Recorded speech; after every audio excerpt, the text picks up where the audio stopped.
Good morning students. ਅੱਜ ਅਸੀਂ ਕਰਾਂਗੇ syllabus for second unit test ਔਰ ਨਾਲ ਹੀ ਕਰਾਂਗੇ ਪਾਰਟ 14 ਦੀ ਰੀਡਿੰਗ। ਸਭ ਤੋਂ ਪਹਿਲਾਂ ਦੇਖੋ class 4 syllabus for unit test 2 part 14 and 15। 14 ਮੋਹਰਾਂ ਦਾ ਕੜਾ, 15 ਇਬਰਾਹਿਮ ਲਿੰਕਨ। ਵਿਆਕਰਨ ਪਾਰਟ 13 ਕਿਰਿਆ। ਹੁਣ ਇਸ ਤੋਂ ਬਾਅਦ ਅਸੀਂ ਕਰਾਂਗੇ ਪਾਰਟ 14 ਦੀ reading. Here write down unit test second and here read it. Part 14 ਮੋਹਰਾਂ ਦਾ ਕੜਾ। ਇਸ ਪਾਰਟ ਵਿੱਚ ਕਿਸਾਨ ਦੀ ਸਿਆਣਪ ਅਤੇ ਮਿਹਨਤ ਹੀ ਸਫਲਤਾ ਦੀ ਕੁੰਜੀ ਬਾਰੇ ਦੱਸਿਆ ਗਿਆ ਹੈ। So let's start. ਇਸ ਕਹਾਣੀ ਵਿੱਚ ਲੇਖਕ ਨੇ ਇੱਕ ਕਿਸਾਨ ਦੀ ਸਿਆਣਪ ਅਤੇ ਮਿਹਨਤ ਹੀ ਸਫਲਤਾ ਦੀ ਕੁੰਜੀ ਹੈ ਬਾਰੇ ਦੱਸਿਆ ਹੈ। ਕਿਸਾਨ ਦੇ ਮੁੰਡਿਆਂ ਨੇ ਮਿਹਨਤ ਕੀਤੀ ਤੇ ਕਾਮਯਾਬੀ ਹਾਸਲ ਕੀਤੀ। ਇਸ ਵਿੱਚ ਵੀ ਕਿਸਾਨ ਦੀ ਸਿਆਣਪ ਤੇ ਮਿਹਨਤ ਹੀ ਸਫਲਤਾ ਦੀ ਕੁੰਜੀ ਦੱਸਿਆ ਹੈ। ਕਿਸਾਨ ਦੇ ਮੁੰਡਿਆਂ ਨੇ ਮਿਹਨਤ ਕਰਕੇ ਕਾਮਯਾਬੀ ਹਾਸਲ ਕੀਤੀ। ਇੱਕ ਪਿੰਡ ਵਿੱਚ ਸੋਹਣ ਸਿੰਘ ਨਾਂ ਦਾ ਇੱਕ ਕਿਸਾਨ ਰਹਿੰਦਾ ਸੀ। ਉਹ ਖੇਤੀਬਾੜੀ ਕਰਦਾ ਸੀ। ਉਸ ਦੀ ਚੰਗੀ ਖੇਤੀ ਸੀ। ਆਲੇ ਦੁਆਲੇ ਦੇ ਪਿੰਡਾਂ ਵਿੱਚ ਉਸ ਦਾ ਚੰਗਾ ਨਾਂ ਸੀ। ਉਸ ਦੇ 4 ਪੁੱਤਰ ਸਨ, ਹਿੰਮਤ ਸਿੰਘ, ਗਿਆਨ ਸਿੰਘ, ਮਹਿੰਦਰ ਸਿੰਘ ਅਤੇ ਪਿੰਦਰ ਸਿੰਘ। 4 ਪੁੱਤਰ ਪਾ ਕੇ ਸੋਹਣ ਸਿੰਘ ਬੜਾ ਖੁਸ਼ ਸੀ। ਇਸ ਪੈਰਾਗ੍ਰਾਫ ਵਿੱਚ ਦੱਸਿਆ ਹੈ ਕਿ ਸੋਹਣ ਸਿੰਘ ਨਾਂ ਦਾ ਇੱਕ ਕਿਸਾਨ ਇੱਕ ਪਿੰਡ ਵਿੱਚ ਰਹਿੰਦਾ ਸੀ। ਉਹ ਖੇਤੀਬਾੜੀ ਕਰਦਾ ਸੀ। ਉਸ ਦੀ ਚੰਗੀ ਖੇਤੀਬਾੜੀ ਸੀ। ਆਲੇ ਦੁਆਲੇ ਦੇ ਪਿੰਡਾਂ ਵਿੱਚ ਉਸ ਦਾ ਨਾਂ ਚੰਗਾ ਸੀ। ਉਸ ਦੇ 4 ਪੁੱਤਰ ਸਨ, ਹਿੰਮਤ ਸਿੰਘ, ਗਿਆਨ ਸਿੰਘ, ਮਹਿੰਦਰ ਸਿੰਘ ਤੇ ਪਿੰਦਰ ਸਿੰਘ। 4 ਪੁੱਤਰ ਪਾ ਕੇ ਸੋਹਣ ਸਿੰਘ ਬੜਾ ਖੁਸ਼ ਸੀ। ਹਾਲੇ ਬੱਚੇ ਛੋਟੇ ਹੀ ਸਨ ਜਦੋਂ ਉਸ ਦੀ ਪਤਨੀ ਗੁਜ਼ਰ ਗਈ। ਉਸ ਨੇ ਬੱਚਿਆਂ ਨੂੰ ਔਖੇ ਸੌਖੇ ਹੋ ਕੇ ਪਾਲਿਆ। ਸਭ ਤੋਂ ਵੱਡਾ ਹਿੰਮਤ ਸਿੰਘ ਸੀ। ਹਾਲੇ ਉਹ 18 ਸਾਲਾਂ ਦਾ ਹੀ ਸੀ ਕਿ ਉਸ ਦਾ ਵਿਆਹ ਕਰ ਦਿੱਤਾ ਗਿਆ। ਦੂਸਰੇ ਮੁੰਡੇ ਵੀ ਉਸ ਨੇ ਛੋਟੀ ਉਮਰ ਵਿੱਚ ਹੀ ਵਿਆਹ ਦਿੱਤੇ। ਵਿਆਹ ਕਾਦੇ ਹੋਏ ਚਾਰੋਂ ਆਪਸ ਵਿੱਚ ਲੜਦੇ ਮਰਦੇ ਰਹਿੰਦੇ। ਚੌਹਾਂ ਦੀਆਂ ਵਹੁਟੀਆਂ ਇੱਕ ਦੂਸਰੀ ਨੂੰ ਦੇਖ ਨਹੀਂ ਸਨ ਸਿਖਾਉਂਦੀਆਂ। ਹਾਲੇ ਬੱਚੇ ਛੋਟੇ ਹੀ ਸਨ ਜਦੋਂ ਉਸ ਦੀ ਪਤਨੀ ਗੁਜ਼ਰ ਗਈ। ਉਸਨੇ ਬੱਚਿਆਂ ਨੂੰ ਔਖੇ ਸੌਖੇ ਪਾਲਿਆ। ਸਭ ਤੋਂ ਵੱਡਾ ਹਿੰਮਤ ਸਿੰਘ ਸੀ। ਉਹ ਹਾਲੇ 18 ਸਾਲਾਂ ਦਾ ਹੀ ਹੋਇਆ ਸੀ ਕਿ ਉਸਨੇ ਉਸਦਾ ਵਿਆਹ ਕਰ ਦਿੱਤਾ। ਦੂਸਰੇ ਮੁੰਡੇ ਵੀ ਛੋਟੀ ਉਮਰ ਵਿੱਚ ਵਿਆਹ ਦਿੱਤੇ। ਵਿਆਹ ਕਰਦੇ ਹੋਏ ਉਹ ਆਪਸ ਵਿੱਚ ਚਾਰੇ ਲੜਦੇ ਹੀ ਰਹਿੰਦੇ ਸਨ। ਚਾਰਾਂ ਦੀਆਂ ਵਹੁਟੀਆਂ ਇੱਕ ਦੂਸਰੇ ਨੂੰ ਦੇਖ ਕੇ ਖੁਸ਼ ਨਹੀਂ ਸਨ। ਸੋਹਣ ਸਿੰਘ ਮੁੰਡਿਆਂ ਦੇ ਵਿਆਹ ਕਰਨ ਤੋਂ ਬਾਅਦ ਸੌਖਾ ਹੋਣ ਦੀ ਬਜਾਏ ਹੋਰ ਔਖਾ ਹੋ ਗਿਆ। ਉਸ ਨੂੰ ਸ਼ੂਗਰ, ਬਲੱਡ ਪ੍ਰੈਸ਼ਰ ਜਿਹੀਆਂ ਬਿਮਾਰੀਆਂ ਨੇ ਆ ਘੇਰਿਆ। ਉਹ ਇੰਨਾ ਕਮਜ਼ੋਰ ਹੋ ਗਿਆ ਕਿ ਉਸ ਲਈ ਮੰਜੇ ਤੋਂ ਉੱਠਣਾ ਵੀ ਮੁਹਾਲ ਹੋ ਗਿਆ। ਸੋਹਣ ਸਿੰਘ ਨੇ ਮੁੰਡਿਆਂ ਦੇ ਵਿਆਹ ਕਰਨ ਤੋਂ ਬਾਅਦ ਉਹ ਸੌਖਾ ਨਹੀਂ ਔਖਾ ਹੋ ਗਿਆ ਸੀ। ਉਸ ਨੂੰ ਕਈ ਬਿਮਾਰੀਆਂ ਨੇ ਘੇਰ ਲਿਆ ਸੀ, ਜਿਵੇਂ ਸ਼ੂਗਰ, ਬਲੱਡ ਪ੍ਰੈਸ਼ਰ ਆਦਿ। ਉਹ ਇੰਨਾ ਕਮਜ਼ੋਰ ਹੋ ਗਿਆ ਕਿ ਉਸ ਨੂੰ ਬੈੱਡ ਤੋਂ ਉੱਠਣਾ ਵੀ ਔਖਾ ਹੋ ਗਿਆ ਸੀ। ਇੱਕ ਦਿਨ ਮੰਜੇ ਤੋਂ ਉੱਠਣਾ ਵੀ ਔਖਾ ਹੋ ਗਿਆ ਸੀ। ਇੱਕ ਦਿਨ ਉਸ ਨੂੰ ਲੱਗਦਾ ਸੀ ਕਿ ਉਸ ਦਾ ਅੰਤ ਸਮਾਂ ਨੇੜੇ ਆ ਰਿਹਾ ਹੈ। ਉਸ ਨੇ ਇੱਕ ਇੱਕ ਕਰਕੇ ਚੌਹਾਂ ਪੁੱਤਰਾਂ ਨੂੰ ਆਵਾਜ਼ ਦਿੱਤੀ। ਚਾਰੇ ਪੁੱਤਰ ਆ ਗਏ। ਉਸ ਨੇ ਚੌਹਾਂ ਨੂੰ ਆਖਿਆ, ਪੁੱਤਰੋ, ਮੈਨੂੰ ਲੱਗਦਾ ਹੈ ਕਿ ਤੁਹਾਡੀ ਮਾਂ ਮੈਨੂੰ ਬੁਲਾ ਰਹੀ ਹੈ। ਮੇਰਾ ਅੰਤ ਸਮਾਂ ਨਜ਼ਦੀਕ ਆ ਗਿਆ ਹੈ। ਮੈਂ ਤੁਹਾਨੂੰ ਇੱਕ ਰਾਜ਼ ਦੀ ਗੱਲ ਦੱਸਣੀ ਚਾਹੁੰਦਾ ਹਾਂ।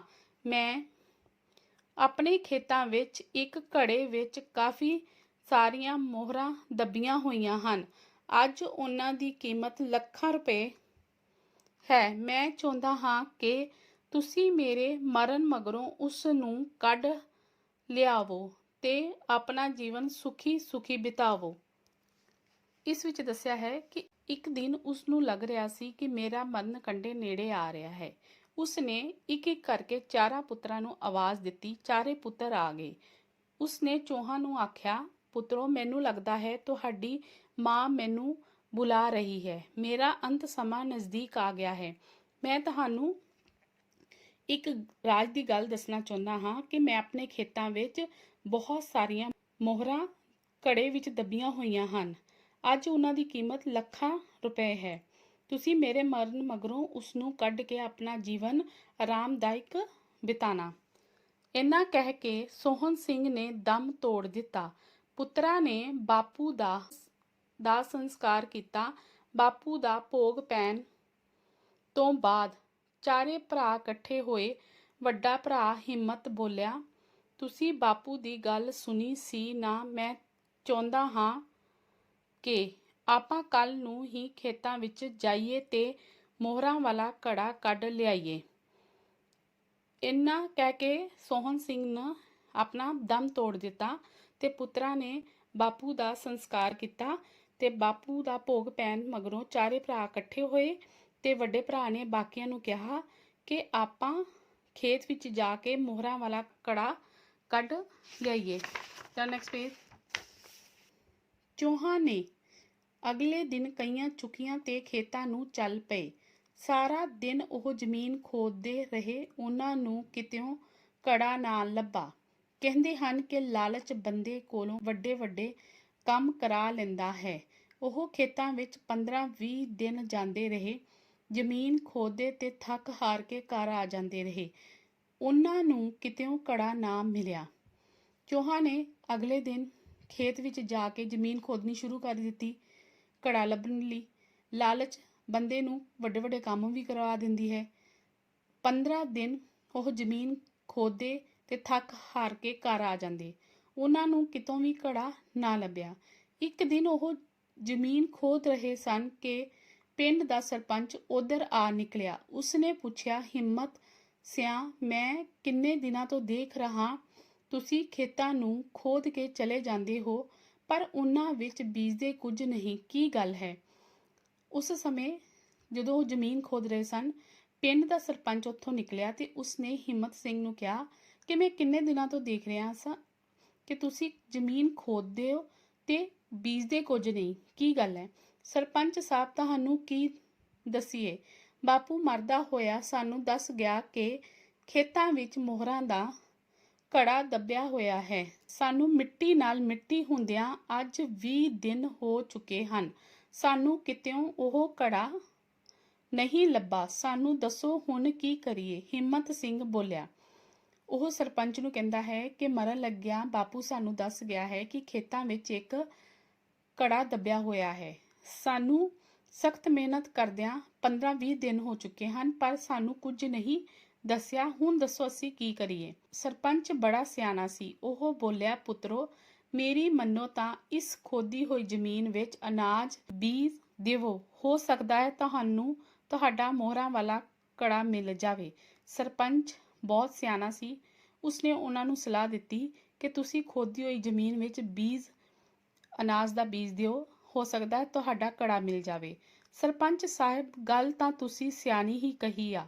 ਅਸੀਂ ਕੱਲ ਨੂੰ ਹੀ ਇਸ ਵਿੱਚ ਕਣਕ ਬੀਜ ਦਿੰਦੇ ਹਾਂ। ਜੇ ਸਾਡੀ ਕਿਸਮਤ ਵਿੱਚ ਹੋਇਆ ਤਾਂ ਆਪੇ ਮੋਹਰਾਂ ਮਿਲ ਜਾਣਗੀਆਂ। ਹਿੰਮਤ ਸਿੰਘ ਬੋਲਿਆ। ਹਿੰਮਤ ਸਿੰਘ ਨੇ ਸਰਪੰਚ ਸਾਹਿਬ ਨੂੰ ਕਿਹਾ ਕਿ ਤੁਸੀਂ ਬਹੁਤ ਸਿਆਣੇ ਹੋ। ਅਸੀਂ ਕੱਲ ਹੀ ਇਸ ਵਿੱਚ ਅਨਾਜ ਬੀਜ ਦਿੰਦੇ ਹਾਂ। ਜੇ ਸਾਡੀ ਕਿਸਮਤ ਵਿੱਚ ਹੋਵੇਗਾ ਤੇ ਮੋਹਰਾਂ ਮਿਲ ਜਾਣਗੀਆਂ। ਹਿੰਮਤ ਸਿੰਘ ਬੋਲਿਆ। ਅਗਲੇ ਦਿਨ ਹੀ ਉਹਨਾਂ ਹੋਰ ਮਿਹਨਤ ਕੀਤੀ ਤੇ ਕਣਕ ਬੀਜ ਦਿੱਤੀ। ਕੁਦਰਤੀ ਉਸ ਸਾਲ ਮੀਂਹ ਵੀ ਬਹੁਤ ਪਏ। ਉਹਨਾਂ ਦੀ ਕਣਕ ਦੀ ਫਸਲ ਦੂਣੀ ਚੌਣੀ ਹੋ ਕੇ ਵਧਣ ਲੱਗੀ। ਉਹਨਾਂ ਨੇ ਮਿਹਨਤ ਕਰਕੇ ਜ਼ਮੀਨ ਵਿੱਚ ਕਣਕ ਦਾ ਬੀਜ ਦਿੱਤਾ। ਕੁਦਰਤੀ ਉਸ ਸਾਲ ਮੀਂਹ ਵੀ ਬਹੁਤ ਪਏ ਤੇ ਉਹਨਾਂ ਦੀ ਕਣਕ ਬਹੁਤ ਜ਼ਿਆਦਾ ਵਧਣ ਲੱਗੀ। ਕਣਕ ਦੀ ਕਟਾਈ ਦਾ ਮੌਸਮ ਆ ਗਿਆ। ਸਾਰੇ ਪਿੰਡ ਨਾਲੋਂ ਵੱਡਾ ਉਹਨਾਂ ਦਾ ਕਣਕ ਦਾ ਬੋਲ ਬਣਿਆ। ਜਦੋਂ ਉਹਨਾਂ ਨੇ ਕਣਕ ਮੰਡੀ ਲਿਜਾ ਕੇ ਵੇਚੀ ਤਾਂ ਉਹਨਾਂ ਨੂੰ ਬਹੁਤ ਸਾਰੇ ਪੈਸੇ ਮਿਲੇ। ਮੰਡੀਓਂ ਕਣਕ ਵੇਚ ਕੇ ਜਦੋਂ ਉਹ ਪਿੰਡ ਨੂੰ ਵਾਪਸ ਮੁੜ ਰਹੇ ਸਨ ਤਾਂ ਸਰਪੰਚ ਮਿਲ ਗਿਆ। ਉਹ ਉਹਨਾਂ ਨੂੰ ਰੋਕ ਕੇ ਪੁੱਛਣ ਲੱਗਾ, ਪੁੱਤਰੋ, ਮਿਲਿਆ ਮੋਹਰਾਂ ਦਾ ਘੜਾ? ਕਣਕ ਦੀ ਕਟਾਈ ਦਾ ਮੌਸਮ ਆ ਗਿਆ। ਸਾਰੇ ਪਿੰਡ ਨਾਲੋਂ ਜ਼ਿਆਦਾ ਉਹਨਾਂ ਦੀ ਕਣਕ ਸੀ। ਜਦੋਂ ਉਹਨਾਂ ਮੰਡੀ ਲਿਜਾ ਕੇ ਵੇਚੀ ਤਾਂ ਬਹੁਤ ਸਾਰੇ ਪੈਸੇ ਮਿਲੇ। ਜਦੋਂ ਉਹ ਮੰਡੀਓਂ ਕਣਕ ਵੇਚ ਕੇ ਵਾਪਸ ਆ ਰਹੇ ਸਨ ਤਾਂ ਸਰਪੰਚ ਉਹਨਾਂ ਨੂੰ ਮਿਲੇ ਤੇ ਉਹਨਾਂ ਨੇ ਕਿਹਾ ਕਿ ਪੁੱਤਰੋ, ਤੁਹਾਨੂੰ ਮਿਲਿਆ ਮੋਹਰਾਂ ਦਾ ਘੜਾ? ਸਰਪੰਚ ਸਾਹਿਬ, ਮੋਹਰਾਂ ਦਾ ਘੜਾ ਤਾਂ ਨਹੀਂ ਮਿਲਿਆ। ਆ ਕਣਕ ਬੀਜਣ ਨਾਲ ਆਮਦਨ ਚੋਖੀ ਹੋ ਗਈ। ਚਾਰੇ ਖੁਸ਼ ਹੁੰਦਿਆਂ ਬੋਲੇ। ਉਹਨਾਂ ਨੇ ਸਰਪੰਚ ਨੂੰ ਉੱਤਰ ਦਿੱਤਾ ਕਿ ਮੋਹਰਾਂ ਦਾ ਘੜਾ ਤੇ ਨਹੀਂ ਮਿਲਿਆ, ਪਰ ਕਾਫੀ ਆਮਦਨ ਹੋ ਗਈ ਹੈ। ਚਾਰੇ ਖੁਸ਼ ਹੁੰਦੇ ਬੋਲੇ, ਪੁੱਤਰੋ, ਬਸ ਇਹੀ ਤੁਹਾਡਾ ਮੋਹਰਾਂ ਦਾ ਘੜਾ ਹੈ।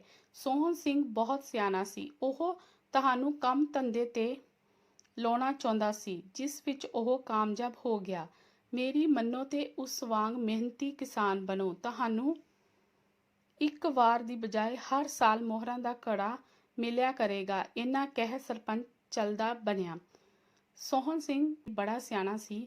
ਉਹਨਾਂ ਨੂੰ ਸਮਝਾਉਂਦਿਆਂ ਹੋਇਆ ਕਿਹਾ ਕਿ ਇਹ ਤੁਸੀਂ ਕੋਈ ਕੰਮ ਧੰਦਾ ਕਰੋ।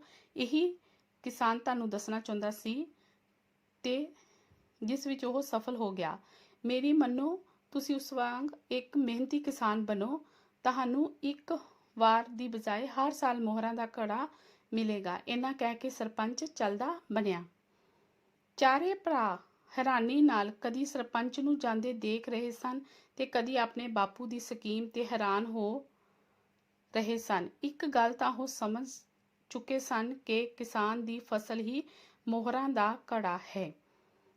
ਚਾਰੇ ਭਰਾ ਇੱਕ ਦੂਜੇ ਵੱਲ ਹੈਰਾਨੀ ਨਾਲ ਦੇਖ ਰਹੇ ਸਨ ਤੇ ਜਾਂ ਫਿਰ ਸਰਪੰਚ ਨੂੰ ਜਾਂਦੇ ਹੋਏ ਤੇ ਜਾਂ ਬਾਪੂ ਦੀ ਸਕੀਮ ਤੇ ਹੈਰਾਨ ਹੋ ਰਹੇ ਸਨ। ਇੱਕ ਗੱਲ ਤੇ ਉਹਨਾਂ ਨੂੰ ਸਮਝ ਆ ਚੁੱਕੀ ਸੀ ਕਿ ਕਿਸਾਨ ਦੀ ਫਸਲ ਹੀ ਮੋਹਰਾਂ ਦਾ ਘੜਾ ਹੈ। ਤੁਸੀਂ ਇਸ ਨੂੰ ਬੇਟਾ ਚੰਗੀ ਤਰ੍ਹਾਂ ਪੜ੍ਹਨਾ ਹੈ